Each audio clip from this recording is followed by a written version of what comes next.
Jeg vet ikke til vi det alltid, men vi er i Prædikarin. Vi er i Prædikarin nå i 21 år. Og for de som kanskje er i første for her, det er vi hjertelig velkommen i luftene. Vi er midt i en rød, og ofte når man er midt i en rød, så henger talene på en måte sammen. Så jeg får bare oppmuntre dere om at lusta inn i heimasøyene etter røyene, hvis det ikke er som å få trøyen i røyene. Det er flere som har spørningen opptjøkken søvende. Skal hente bogen være en pastor av Bibelen? Hun ser ut til at være så motsigende ta ut samarbeidene vi alt hitt som sender skriva i skriften. Det er som om at her kommer en svørst pessimistisk bok som taler om livet fra en sjånarvinkel som vi på en måte i akkurat kristna livsstyle og eisende kristna måter som livet på ser ut til at tala bare ikke måte du som vi mengan prædika. Og det er nemlig at tøya bogen skal være pastor av Bibelen. At vi ikke bare byrje å søtja livet fra en vinkle så er defineret at det er så det kristna livet. Det er nek breiere enn det. Hva vil Prædikarin i sinne bok til okkara? Jeg halte at, hvis jeg skal si det helt stort, så halte jeg at Prædikarin nøyer okkon at hitja reelt etter liven under solen. I stotten.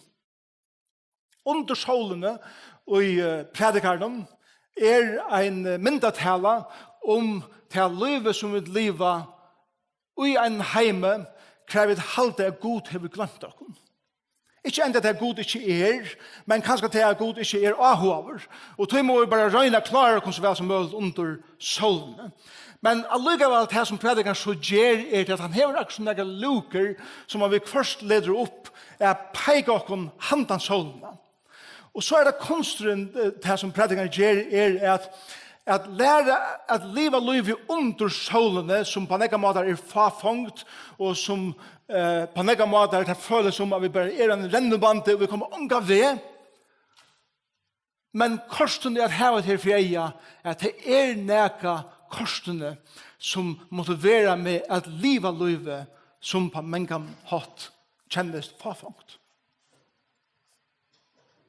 Vi er så leis halde jeg som mennesker skrua i saman at ta og vid heva et eller annet som akkur ikke damer livet eller et eller annet som er trupult eller et eller annet som gjør at livet ikke er så latt av livet som vi vilja ta vær, så finner vi at det er mulige måter at livet på for at latte meg kjent. Er det sånn? Jeg har det kanskje så leis. Altså, sånn som det er akkur, så finner man en sånne raser hver, det kjennes så sint latt her. Salomon sier, ikke gjør det her. Og han får lyse, han har lyst til å gjøre bøkene, at det er mulige metoder som vi røyner at gjøre livet lettere og på, under solene. Til dømes har han snakket nekk om materialisme. At ha i livet tungt. Ja, men så røyner vi bare fylle oss vi til mulige materiellen om oss som gjør til at det kurser føles som om at jeg har det godt. Materialismen sier så leis at han som dør ved de fleste leikene vinner. Så hvis jeg har så nekk som jeg kan til den dagen til dødje, så dødje kurser mer vi mer enn grannen kommer hever. Jo, vi. Og Prædikarin sier, altså, farfangt ettersøkende etter vinter. Så er det som sier vi Prædikarin om, ok, hvis det er ikke rikker, la meg så prøve intellektualisme. Søker mer så høy utbygging som vi kan. Og intellektualisme sier at han som vet mest hever størst makt. Så vitan er det som ræver. Og Salomon sier at vi atler til vitane som du hever løven, først to eisne i grøvene. Og til makt er mest. Farfangt. Så sier vi det, ok, så må vi prøve også annet, og så fører vi til humanismen.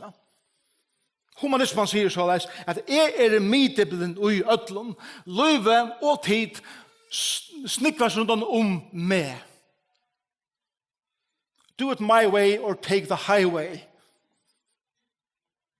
Gjør det som jeg vil ha det. Og alt snur seg rundt meg sjølvan. Og løyve som gonger ut fra meg sjølvan. Og Salomon sier at det for å gjøre det til den mest ensamme personen i heimen. Eisen det farfungt.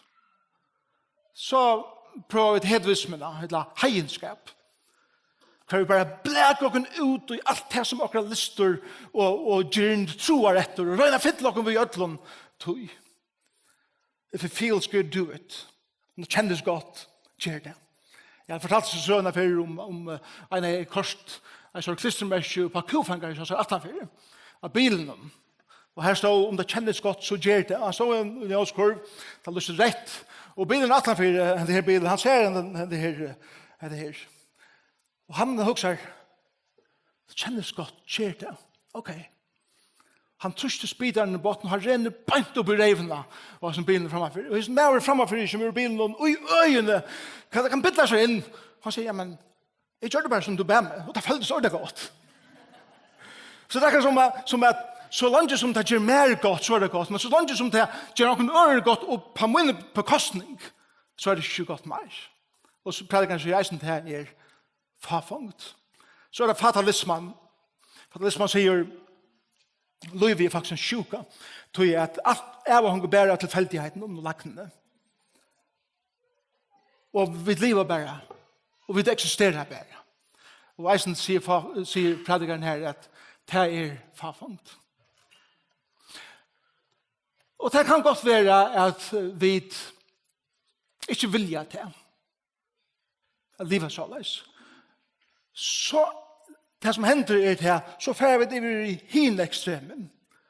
Og det er antimaterialisme. Det er anti-intellektualisme. Det er puritanisme og så videre. Kan vi regne at livet i hin og vondjen. Jeg vil ikke heve. Jeg halder meg bort fra øtlen, ånden gjør så løyven hele tiden.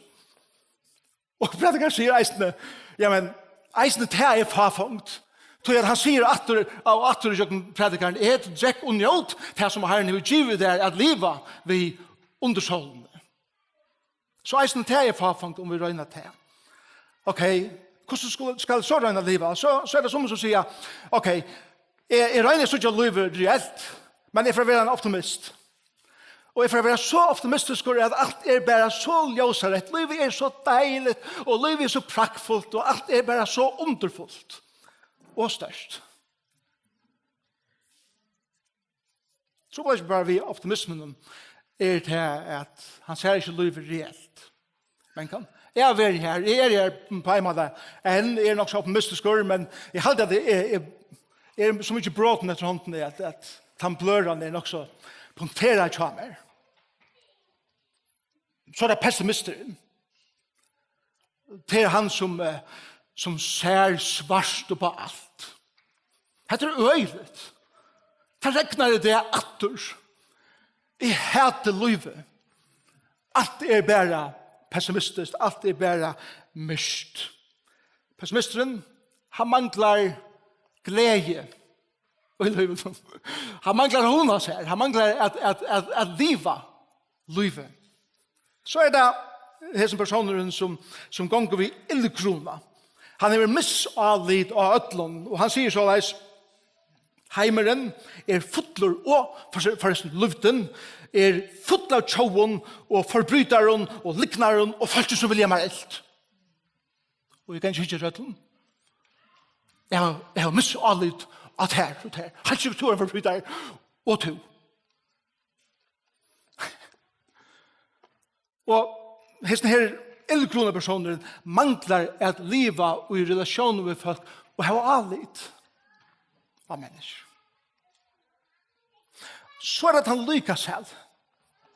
Og han gonger vak som bare, who cares? Jeg lever bare. Det som kommer, det som kommer ikke, det kommer ikke. Om du er glad over det, så er jeg ikke glad over, så kjøtter det, så er jeg ikke kjøtter. Eller det som om at det er det kurser. Den lykkes alle mangler vån i livet. Allt är bara. Det som kommer. Och här är inte väldigt vån för framme. Og det som Prædikarin har visst okkur i Jógvan av bókina, at öll hese tingene her som vi røyne at iveleva vi under solene, faktisk tar vi komma til det og hitja verlig etter det, så det farfangt. Det ikke det? Ok. Her er ikke nekve som samt her på et. Jeg vet ikke hvor stand her så, altså. Men det er fint at hit livet er så deilig. Kanskje er det öll realister. Ja, men det er det som Salomon sier vi okken. Jeg vil eie at lære at hitja realistisk at liven. Spør du bare hva det er realisme? Er det bare det at er pura reelle i øtlund? Det er rettelig oreelt å være en fullkommen realist. Det er ikke når jeg hever den kapasiteten av å være til fullnær. Og tog imot alle togene lære at livet i sånn her balansen. Og balanse er nemlig at omkring det er balanse. Så kjøtt som du kommer i full av balanse, så er det ikke balanse mer, til at så er det perfekter. Balansen er at bevega seg fra en sugge til en ære, alle tøyene, så vel som man kan. Og realismen, som Prædikarin sier, at dette er verleisen av livet under solene. Vi har sånn luken som peker handa sånne. Og senere så sånn det enda er vi i sånn versen som sier alt som håndtøyne for å gjøre, vi styrketøyne gjør det. Livet. Spørningen er bare at han så får vi det sted og sier, ok, hvordan ser det ut at livet? Og så det ser det ut på den måten at vi skulle være i kviden klaven, er ikke så svart det som sier det til alle, men det er ikke det å gjøre, det er ikke måte å gjøre, det er vi at velge livet så vel som man kan i regnlegge framfor herren, og eisne at vi lade oljene komme i høyde som vi fyttelige andans å gjøre, og at skilje gode som vi renner. Men hvordan ser det livet ut, da han så sier ljøsene at det er liv? Det som Prædikarin for å gjøre det er at han sier, ok, hvis vi tar vers 2 og vi sier, ok, nå får jeg ta alt det som mine hender for å gjøre og for å live livet, så får han sier, ja, men la meg lyde minne det av noen ting, og er til livet til fullnær. Og det første er dette, i vers 11, forleikere og menneskelige visdommer for ikke å gjøre det alt som du søknes etter liv. Ein er for et særpunkt her er nok. Forleikere og menneskelige visdommer det gjør det ikke det som du lønges etter livet noen, og det trykker ikke tøyne og mine fremtøy. Det er vers 11 og 12. Framvis så er, og legg meg til, under solene, så livet under solene. Framvis sa jeg under solene at jeg ikke visste at henne kvik og vinna i kapprenningene, eller kappene i bardenen. Jeg helter at henne viso kunne få brei, eller at henne video kunne vinna rydgjødømme, eller at henne kloke kunne være vel omhildner til tøyen og hvordan alt veit til til bindet her atler.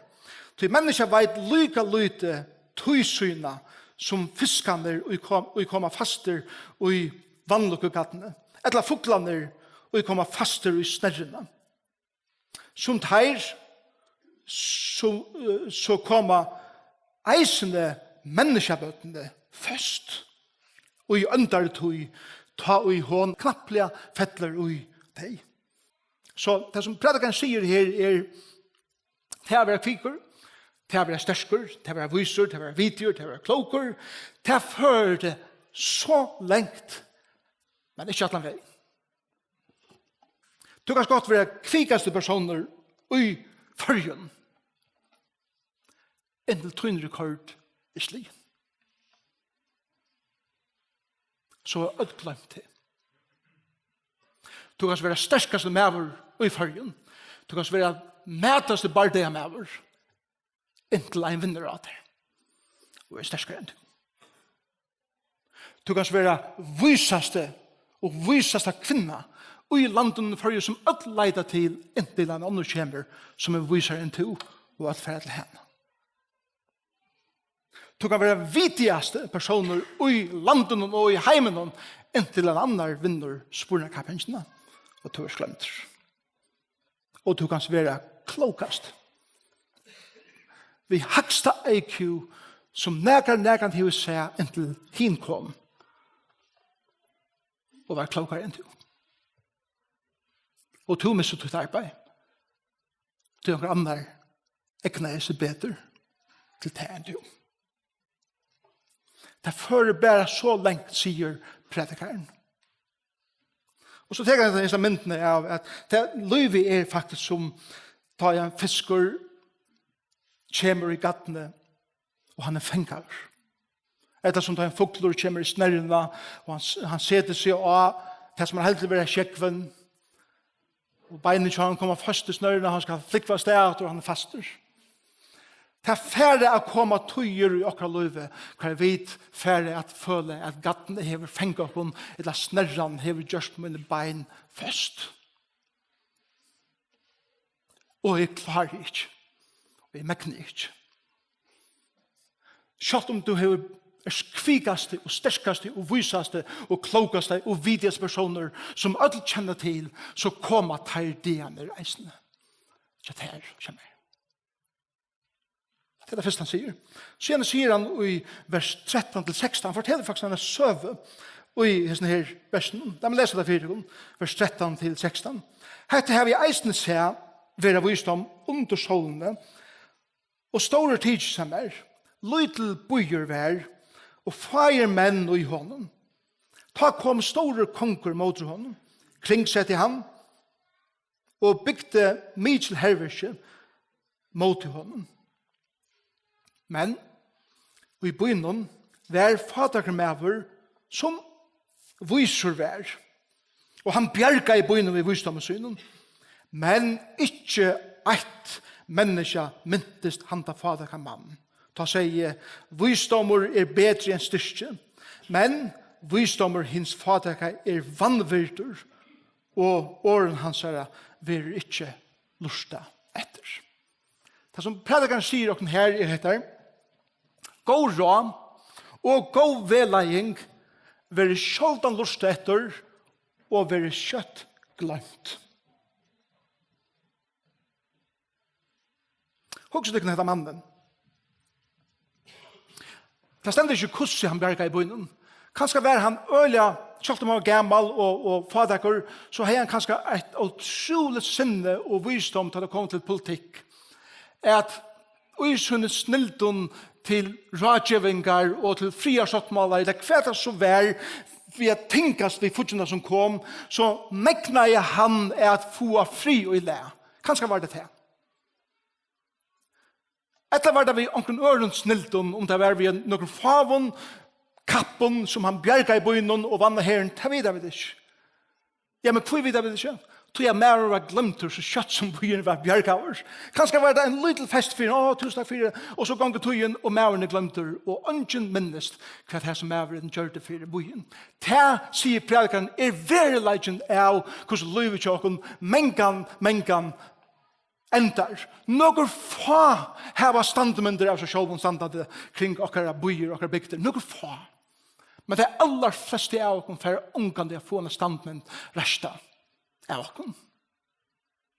Og vi vil ha glemt. Under solen. Legg mest til, under solen.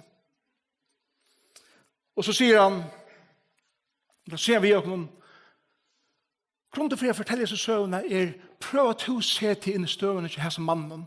Kanskje er du givet god råd. Kanskje er du bjerga en fyrtøke. Kanskje er du bjerga en familie. Kanskje var du vid til at litt omkring opp som nesten var kommet her til at livet ikke vært av livet langer. Og du er undrende sammen i hvordan kjøtt den familien, eller den fyrtøken, eller den omstående her har glemt tøyt navn. Det er verileggen av livet, sier Prædikarin, under solen. Og så endrar vi i vers 16 og 18. Vismanna som lustar vir etter frie er bedre enn råp herhøydengans middelen dagar. Visdommen er bedre enn våpen, men det så best er ein syndare kan han spittla nekv godt. Og til dette henda med reglan. Visdommer og frier for alltid at liva langer enn makt. Men flest mennesker søker makt. Det er det som Prædikarin sier og her. Hikk etter tjonabonden, hikk etter familieliven, hikk etter politikken, hikk etter ofrinner i mese, hikk etter okkar heime i det. Vi regner vi fri, vi regner vi visdomme, men de fleste føren vil makt rykt. Menneskene stender fest. Hvor? Så jeg vil dere bunden av tøy og omstøven. Til noen få år her i enden av vers 11. Da må du vise at du kan til. Tøyen og hvordan alt veit til binder til atler. Tøy og omstøver tvert trumfar i løyvenen som ønsken av okken når kan du slipper undan. Kan du? Tøy til dømes. Jeg må si det som tøy. Han sier så at tøy dyrabør. Tøy at ønsken av okken hever iveskott av tøy.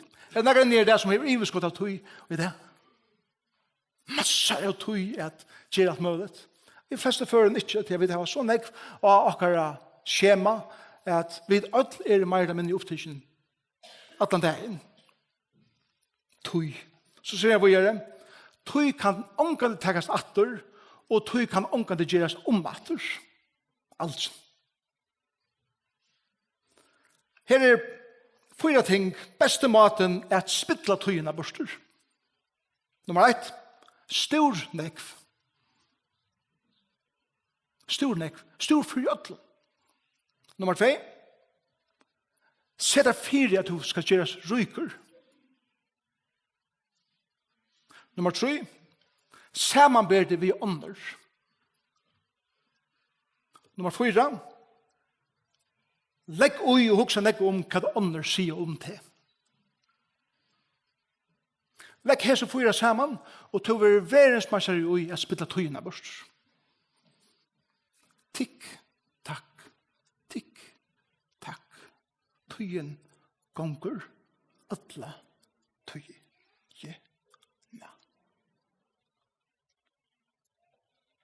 Enten knappe hin ønda tøyen kommer. Og jeg befengar. Og så er det omstøvende. Den tøyen som vi så beveger oss ui.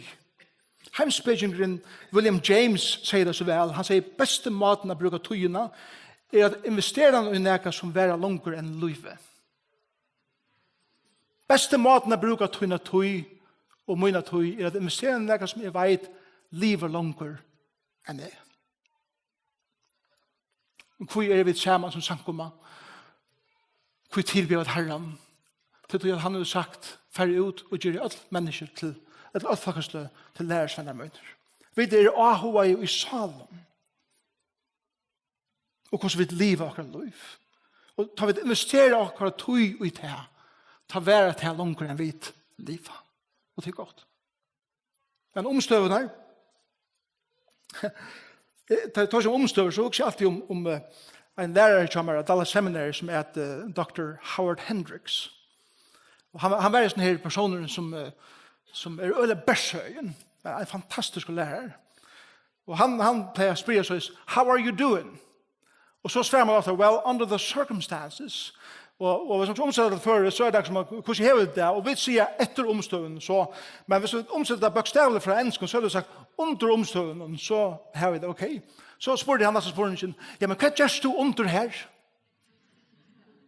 Hva gjør du under omstøven? Hva kryper du under til omstøven? Du eier litt av det opp, og ikke lede at hun er omstøver krasjet til nyhjørs. Og det er det som man sier. Vi vil kjenne tog. Onker sier så, at omstøvende mynda ikke en mann. Omstøvende viser hva det maver gjør det av. Og ta og vi vil ha hardt presset, og i meg kommer inn i akkurat liv, ta det vi standa akkurat rønt ur hver en berge vi er bråten. Annars sier så, hvordan vi suttja alt rundt om okken, avhengig av hvordan det ser ut inni i okken. Så som jeg har det inni i, gjør ofta til at jeg suttja det som utanför meg, antil vanligst, eller fullt av potentialet. Men hadde Viktor Frankl sier det aller best. Han sier såleis, alt kan være tidlig fra en menneske. Det senaste frelse som kan være tidlig fra en menneske. Hva det? Det myndeligheten at velja hvem hukkbor og i det her til mine omstøver. Alt kan være tidlig fra at her mer. Vi kunne standa fullkomlig nærkjen ta i videre rand. Men et som det ikke kunne teka, det mot frelse at velja hvordan jeg suttje til omstøvner som jeg stand i. Og Prædikarin sier vi okken, omstøvner som mennesker stender i tann at vi skapt til at hava et underfullt samfunn av vi okkar skapere. Det bråte vegna fattle. Og vi strøyast og strevast at liva som okkar egne frelsar. Og Prædikarin til realismen peikar okkur nå at handa solna ein som korsen kan komme inn og genga vitter og mer og i tam omstøvnen som livet ui. Kanskje ikke visaste personer som til okkar landet. Men Herren sier vi okkar nødt til som mangler visdom bi og jeg skal gjøre det. Kanskje det som personer som føler at rønt å gjøre noe godt i familien eller fyrtøkende, men mitt navn glemt og pura glemt. Og Herren sier vi til, selv om mamma skulle glemt sitt brøst av baden, så glemmer jeg til ikke. Så det det som Prædikarin vil ha og så ikke handan solene, at dette kan eisen eksistere i livet under solene. Og så kanskje det her at du føler at du regner av som personer som får fri i læmen, alt det som søker makt, ivert som for den frien som du regner å komme vi. Og Jesus sier, selv det de som får fri i læmen. Tog, at det alt kommer til alt, så fer frieren at vinna av maktene. Tandbæveren fer at komme. Så, la meg si noen ting som jeg ender. Hvordan lever vi så? Vi lever under solene, og Prædikarin vil ha å kunne suttje til livet reelt, og suttje til i egne. Under til tøy som marskar okkon, og ta med omstående som vi lever i. Hvordan lever vi? Og da jeg sier i vers 2, alt det som hender til håndtøyne for å gjøre, og styrkjøyne gjør til liv. Hvordan ser det ut verlig til liv? Og i kvidun klæven, filtra heilig andre gods, vidan det god suverener og gjøtlen. Jeg vil si det så leis.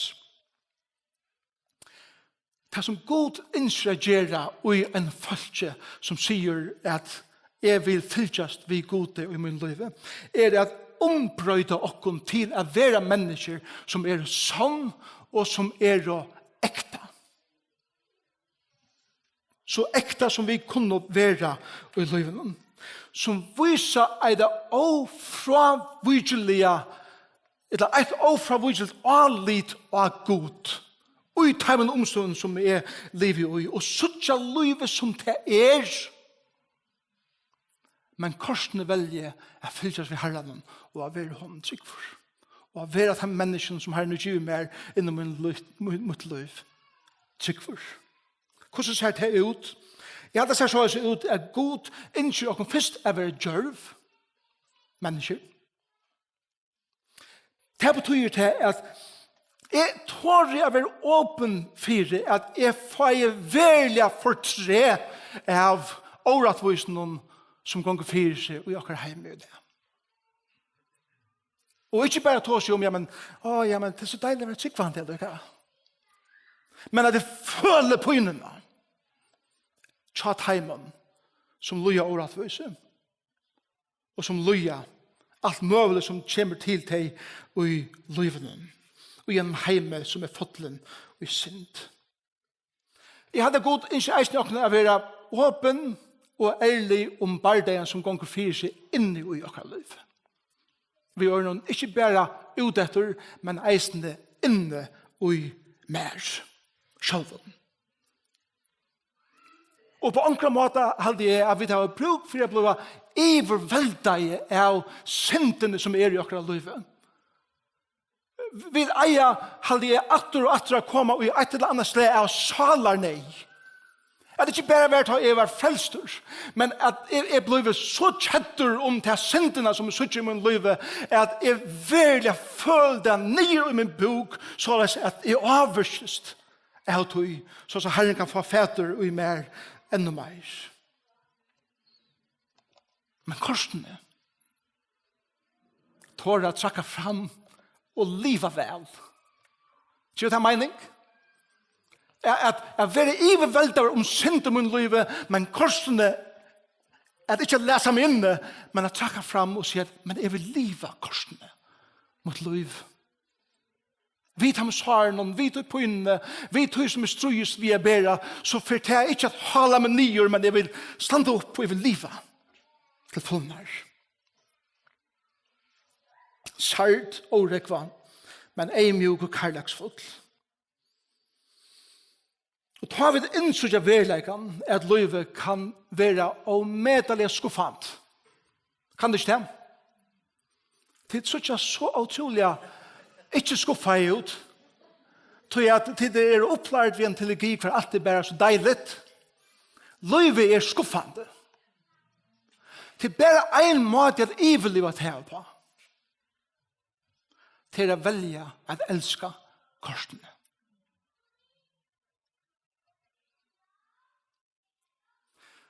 Trobeleisen vi maten som vi ofta lever på som tykker det til at vi halde at jeg eier ikke være skuffet.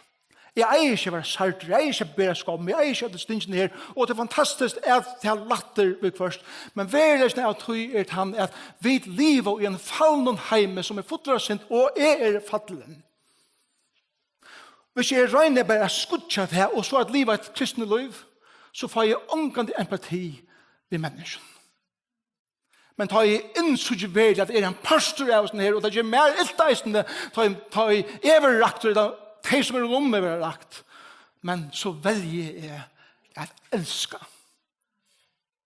Og at trekke fram, og omfavne den personen som kan skrive skuffa mest korsene. Det betyr ikke det korsene at det skal være en prosess ved fyrirgiving og endre, og alt det forskjellige. Det er ikke her. Men innast inne, djupst inne, velger jeg at elska. Ta i vel livet. Og bæra teg som ikke er opptidsen at finna en latta fra 18.000 strøyest vi her nå er for at elska. Det er så langt som jeg bare røyner finna latta for meg sjølvan, hukks jeg bare meg sjølvan, jeg har ikke kapasitet, hukks som andre. Men ta jeg velger at elska mennesker, set jeg meg sjølvan ur fokus og hitje av andre mennesker og fa jeg ta i veskått at hukks som andre mennesker. Bare ta vi har givet okkara sorg, okkara skam, okkara pyne, iver til en feir som vi tryggva elskar okkom. Og læra lyta av han. Få vi fri. Bare ta. Jeg kallar handan veien, krossveien. Minnes det, da jeg var så på Gøte, så var det en vever som er krossveveren. Her som veier møttest. Men krossveveren er veveren som gonger fra krossen som Jesus hekka, som er den smale veveren. Og til hesen veveren, som er tørsjum. Men det hendte noe fantastisk vid krossveveren. Noe ovanta hender i krossveien. Og til dette er ta og jeg velger at elska, ta og jeg velger å få i iveskått, at ikke bare hukse om at latte omkja meg sjølven, og at søke det beste for meg sjølven, faktisk neste beste for meg sjølven, heller enn det beste som Herren gir meg. Så kom jeg omgå til krossveien. Men krossveveren, han gjør meg glimps av hva det menes vi at salen ikke mer er skapt til å være livande og fri. Jeg får jo til glimpse vi først, som er fylkes ved Herren, og velge livet så løs. Og til løten der opplever jeg en fantastisk glede under solen. Selv om alt er farfangt, så får jeg til, til godt. Til jeg får en liten smak av tog som er handan solen. Og jeg oppdager at hvis den fallende heimen er en god til verska, en frelser til verska som jeg har sett med alle i dag, under hissene streimen, altså under streimen, en endurreise og enda nødja, etter brottene mennesker. Syndafulle mennesker.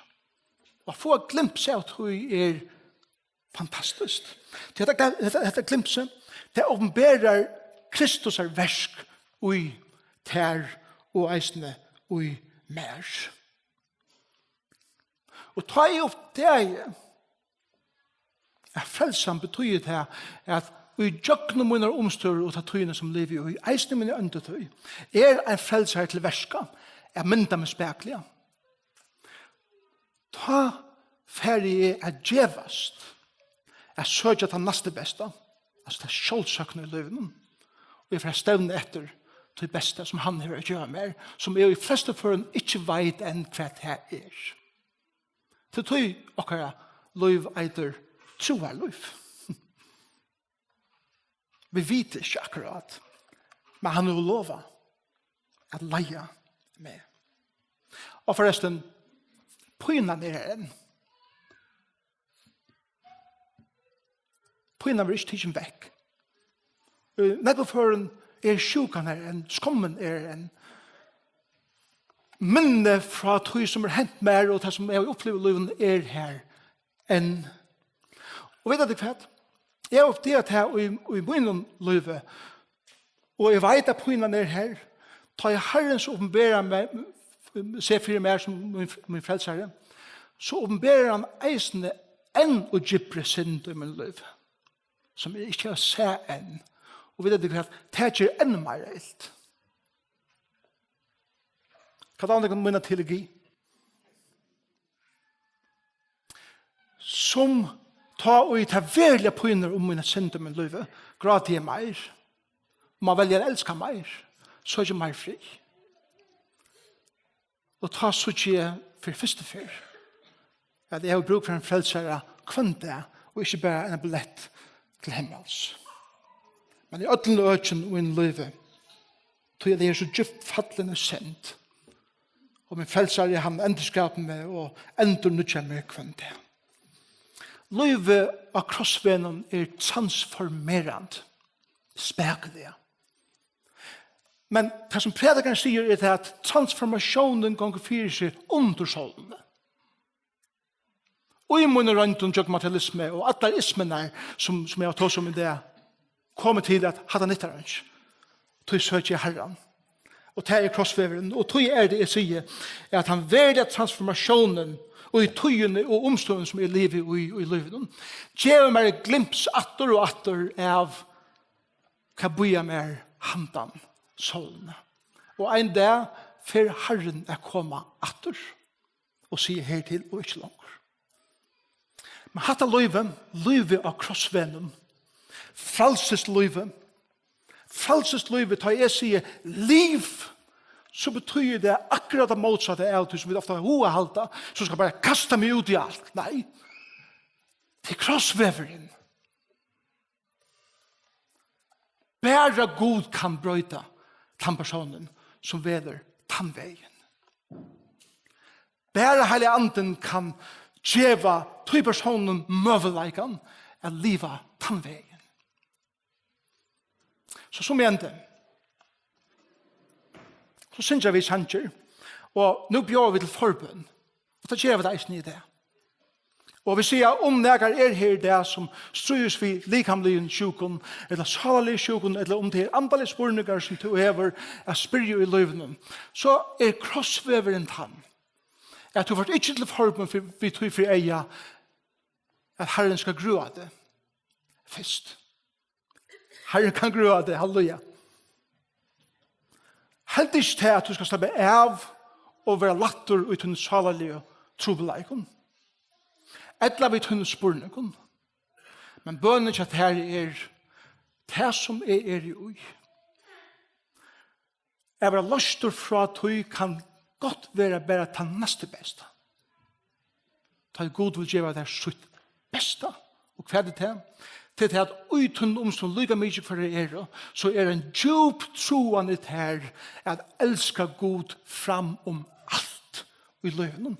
Eisne fram tun latta, eller tunna grøying, eller hva det så Jeg setter god hakre enn det.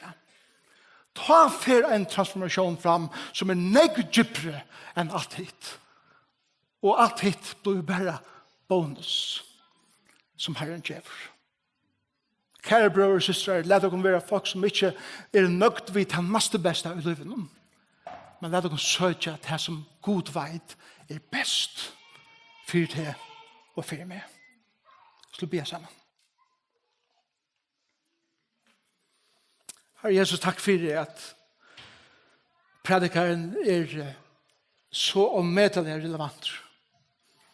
Han vil ha åkken søke livet realistisk i egene. Men så åpner han eisen så luken søke at undersålene to eisen til verska. Og leier åkken og frelser åkken.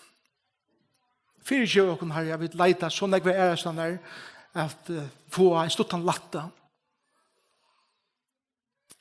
Takk for at du sier at så ikke først rujtje Guds og rattvis i hans herre, så skal alt dette grunnleggjande i løyvene være givet og omframt. Herre, vi tårer det så ut. Men vi ber Herre om at du vil gjøre oss til djørv folk som tårer at livet det beste. Og ikke bare at stekke opp uten neste beste. Amen. Til vel. De som i forbundet, de stander her etter i det, og vil jeg gjerne bia som han vet her, som hever okra hjärsta i det. Jeg får oppmuntra folk at legge det her framfor Herren som vi da tar som i det, og gjev hånden til et liv. Amen.